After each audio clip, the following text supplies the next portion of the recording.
దేవునికి స్తోత్రములు. మీ అందరికీ నా వందనములు. ఈరోజు దేవుని వాగ్దానము.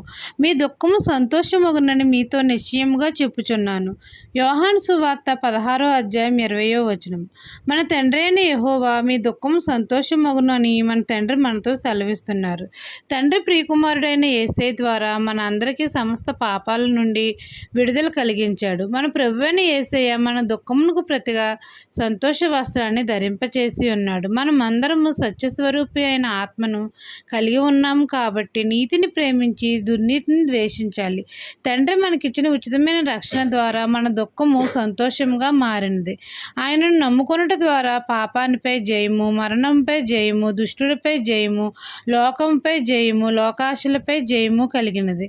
తండ్రి మన జీవితాల్లో శాంతిని, సమాధానాన్ని కలగజేశాడు. మన కష్ట సమయంలో ఉన్నప్పుడు, వేదనలో ఉన్నప్పుడు మనం ప్రార్థన చేసినప్పుడు మన తండ్రి మన ప్రతి బాష్ప బిందువును తుడిచివేసి మన దుఃఖమును సంతోషంగా మార్చాడు. మన అందరి జీవితాల్లో శాంతిని, సమాధానాన్ని కలగజేశాడు. ఈ దిన వాగ్దానం మీ నా జీవితంలో నెరవేరాలని కోరుకుంటూ దేవుని సువార్త పరిచర్యలో మీ సహోదరి. ఆమెన్.